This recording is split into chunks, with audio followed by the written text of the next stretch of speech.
Episode 17 रुद्राक्ष का गुस्सा। रुद्राक्ष अपनी कोल्ड एक्सप्रेशन के साथ रजत की ओर देखा और कहा, तुम यहाँ क्या कर रहे हो? रजत ने डरते हुए जवाब दिया, आपने ही तो मुझे बुलाया था। रुद्राक्ष ने अपनी फीलिंग को कंट्रोल करने के लिए गहरी सांस ली। फिर उसने अपनी कॉफी से एक और घूंट लेते हुए पूछा, आज मेरा शेड्यूल में क्या है? क्या कुछ इम्पोर्टेंट है? रजत ने अपना टैब खोला और कहा, आज बोर्ड ऑफ डायरेक्टर के साथ एक मीटिंग रखी गई है। रुद्राक्ष ने अपना कप वापस रखा और कहा, कितने बजे? रजत ने अपना सिर खुजलाया और जवाब दिया, 10 मिनट के बाद। इस पर रुद्राक्ष ने तेज आवाज में कहा, तुमने मुझे पहले इन्फॉर्म क्यों नहीं किया? मैं आराध्या को उसके भाई के साथ भेज देता। आराध्या ने अपना हाथ उसके कंधे पर रखा और कहा, कोई बात नहीं, आप जाइए, तब तक मैं आपका वेट करूंगी। रुद्राक्ष ने आराध्या की बालों को उसके कान के पीछे किया और कहा, ठीक है, तुम यहाँ रुको, मैं जल्द ही वापस आऊँगा। और अगर तुम्हें कुछ चाहिए तो बस रिसेप्शनिस्ट से मुझे कॉल करने के लिए कहना। आराध्या ने अपनी आंखें घुमाई और कहा, मैं बच्ची नहीं हूँ मिस्टर सिंघानिया, मुझे पता है कि अपना ख्याल कैसे रखना है। आराध्या की बात सुनकर रुद्राक्ष मुस्कुराया और रजत के साथ केबिन से बाहर निकल गया। मीटिंग हॉल के अंदर सभी एम्प्लॉय हाथों में फाइल्स लिए इधर उधर भाग रहे थे। हर कोई घबराया हुआ था क्योंकि उनके बॉस ने पहले ही उनके प्रेजेंटेशन को रिजेक्ट कर दिया था। उसने उन्हें आखिरी मौका दिया था और अगर रुद्राक्ष को प्रेजेंटेशन पसंद नहीं आया तो उन सभी को यहाँ से निकाल दिया जाएगा।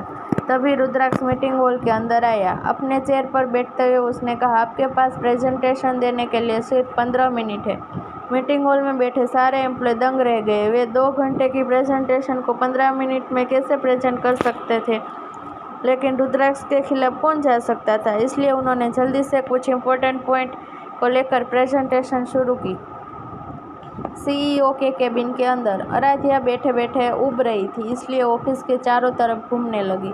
घूमते घूमते वह रुद्राक्ष के डेस्क के पास गई। तभी उसे वहां पर एक छोटा सा बॉक्स दिखा। उसने वह खोला तो उसके अंदर यूनिफॉर्म में कुछ लड़कों के साथ रुद्राक्ष एक तस्वीर थी।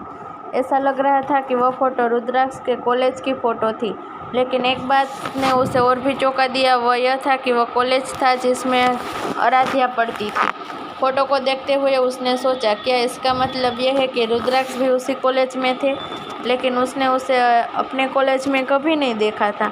अपने ख्यालों को दूर करते आराध्या ने उस फोटो को बॉक्स के अंदर रखा और उसे बंद करने ही वाली थी कि उसे किसी की आवाज़ सुनाई दी, तुम अंदर क्या कर रही हो? आराध्या अचानक से आई इस आवाज़ से हैरान थी। वह इस आवाज़ को अच्छी तरह से पहचानती थी।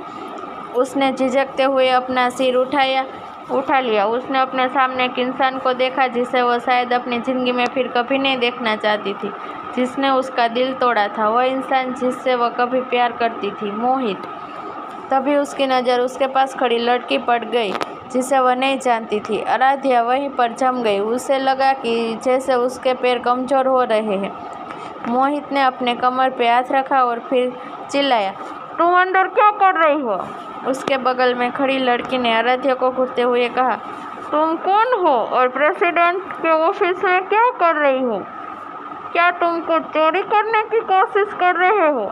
यह लड़की डेवलपमेंट डिपार्टमेंट की इंचार्ज मोनिका थी और साथ में मोहित की कजिन भी थी। वह रुद्राक्ष को पसंद करती थी और वह खुद को रुद्राक्ष की वाइफ बनने के लिए परफेक्ट समझती थी। उसने रुद्राक्ष को कभी किसी लड़की के साथ नहीं देखा था जिससे वह काफ़ी खुश थी, लेकिन अब एक खूबसूरत लड़की को रुद्राक्ष के ऑफिस में देखकर उसे गुस्सा आ रहा था। मोहित ने आराध्या की ओर इशारा किया और कहा, मुझे बिलीव नहीं हो रहा है कि कपूर इंडस्ट्रीज को बचाने के तुम इतना नीचे गिर सकती हो।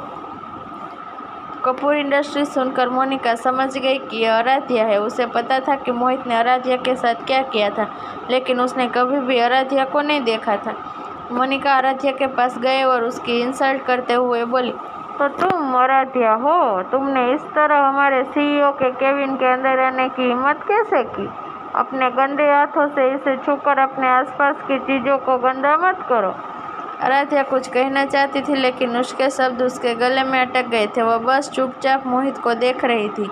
आराध्या को इस तरह देखकर मोहित उसके पास गया और कहा, मुझे घूरना बंद करो। तुम यह मत भूलो कि मैंने तुम्हें छोड़ दिया था। मोनिका को आराध्या को यहाँ पर देखना गुस्सा दिला रहा था, इसलिए उसने रिसेप्शनिस्ट को बुलाया और कहा, आप किसी को भी सीईओ के केबिन के इस तरह कैसे घुसने दे सकते हैं? आप जानते हैं कि सीईओ किसी को भी अपने केबिन के अंदर आने देना पसंद नहीं करते हैं। उसकी बात सुनकर वह रिसेप्शनिस्ट चौंक गई और बोली, लेकिन मोनिका मैम, बस ये तुम्हारी गलती है और अब तुम मुझसे भी बहस कर रही हो। मोनिका ने कहा, इसे इस ऑफिस के बाहर फेंक दो, वह यही डिजर्व करती है, मोहित ने कहा। रिसेप्शनिस्ट ने उन्हें रोकने की कोशिश की और कहा, नहीं, आप ऐसा नहीं कर सकते, वह चुप रहो। यह कहकर मोनिका आराध्या की ओर गई और उसका हाथ जोर से पकड़ लिया। मोनिका के इस तरह से पकड़ने की वजह से आराध्या को बहुत तेज दर्द हो रहा था। उसने मोनिका को रोकने की कोशिश की, लेकिन तब तक बहुत देर हो गई थी।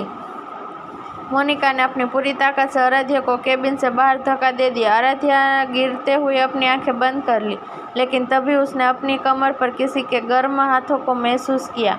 उसने अपनी आंखें खोली और देखा कि रुद्राक्ष ने उसे गिरने से बचा लिया था। वो कुछ कहना चाहती थी, लेकिन उसकी आंखों को देखकर आराध्या कह सकती थी कि वो बहुत गुस्से में था। उसके गुस्से भरे चेहरे को देखकर आराध्या अंदर तक कांप गई।